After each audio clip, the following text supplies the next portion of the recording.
अस्सलाम वालेकुम नाजरीन, सुल्तानी वाइब्स पर खुश आमदीद। नाजरीन, आप किस्त नंबर 49 तो देख चुके होंगे, जिसकी दिलचस्प कहानी ने मदाहों को अपना दीवाना बना लिया। नाजरीन, आज हम किस्त नंबर 50 के पहले ट्रेलर के बारे में बात करेंगे कि दुंदार बे पर उस्मान बे का गद्दारी का शक ख़त्म हो गया है। क्या एफारिस्टिस कैलानोस उस्मान की मुश्किलात में और इजाफा कर देगा? क्या निकोला की तोगाए से मुलाकात हो पाएगी?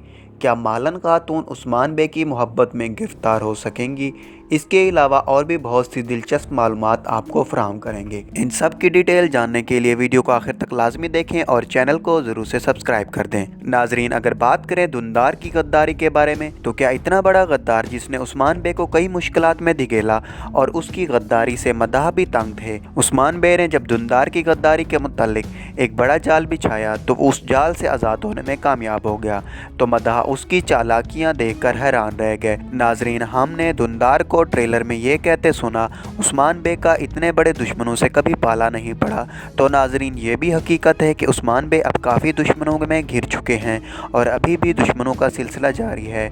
नाजरीन, हमने आपको पहले ही बताया था कि दुंदार की गद्दारी कुछ अरसे बाद सामने आएगी, और जब दुंदार की गद्दारी सामने आएगी तो उस्मान बे तकरीबन तमाम दुश्मनों से छुटकारा हासिल कर लेंगे। जब हमने उस्मान बे की सावची बे से होती हुई गुफ्तगू सुनी तो उससे अंदाज़ा हो सकता है कि उस्मान बे इतनी जल्दी दुंदार को नहीं छोड़ेंगे, और इसके अलावा उन्होंने पेट्रोस के पीछे भी अपने जासूस लगा रखे हैं।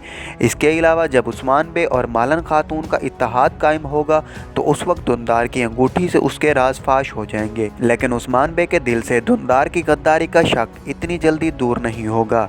इसलिए दुंदार की एफारिस्टिस कैलानोस और निकोला से दोबारा मुलाकात उसको उस्मान बे के जाल में फंसा देगी। नाजरीन, अगर बात करें निकोला की, तो अभी तक उसको नहीं देखा गया, और उस्मान बे ने सरदारों के जिरगे में ये कहते सुना कि अभी निकोला एनागोल किले में नहीं है और उसे फतह करने की बात की थी। अभी फ़िलहाल एनागोल किला एफारिस्टिस कैलानोस के पास होगा, इसलिए अभी निकोला सामने नहीं आएगा, क्योंकि अभी पेट्रोस और तोगाए के मंसूबों पर तवज्जो होगी और उस्मान बे की तोगाए के खिलाफ ज़बरदस्त जंग देखने को मिलेगी। अब अगर मालन खातून की बात करें तो नाजरीन, पिछली किस्त में हमें मालन खातून की उस्मान बे से काफ़ी ऊंच नीच देखने को मिली, और वो उस्मान बे से लड़कर अकेले तोगाए से लड़ने चली जाती हैं। मालन खातून की बहादुरी का तो कोई सानी नहीं, लेकिन वो गुस्से में गलत फैसले करती नज़र आती हैं, ऐसे ही जैसे उस्मान बे शुरू में जल्द फैसले करते थे और काफ़ी गलत साबित होते थे। अब मालन खातून भी कुछ ऐसे ही फैसले करती नजर आती हैं। हमने आपको अपनी पिछली एपिसोड में बताया था कि मालन तोगाए को तो जख्मी कर देगी, लेकिन उसे इसका ज्यादा असर ना होगा। बदले में तोगाए ने मालन खातून को काफी जख्मी कर दिया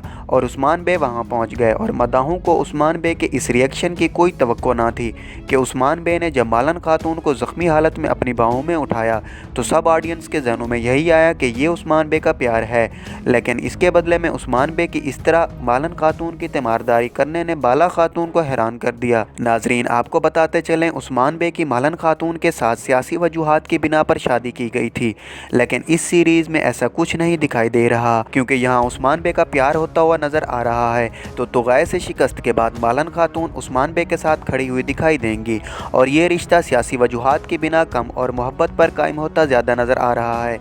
नाजरीन, सीरीज और तारीख में काफ़ी इख्तलाफात देखने को मिल रहे हैं। सावची बे की बीवी लीना खातून तो गैर मुस्लिम थी और गुज़श्ता किस्त में उसने इस्लाम कबूल किया, लेकिन व्यूवर्स, सल्तनत उस्मानिया में सबसे पहले ओरहान गाजी की बीवी थी जो गैर मुस्लिम थी। इसके अलावा सावची बे के बेटे का नाम अर्तगल रखा दिखाई दिया गया, लेकिन तारीख में उसका नाम सुलेमान था, और यहाँ एक और तारीख में रद्द-बदल किया गया कि तोगाए को नोयान के बेटे के तौर पर शामिल किया गया, लेकिन तारीख में ऐसा कुछ नहीं, और ये सब ऑडियंस की अटेंशन हासिल करने के लिए है। नाजरीन, आपको मालन और उस्मान की जोड़ी कैसी लगेगी हमें कमेंट बॉक्स में ज़रूर बताएं। मिलते हैं नेक्स्ट वीडियो में, तब तक के लिए अल्लाह हाफिज़।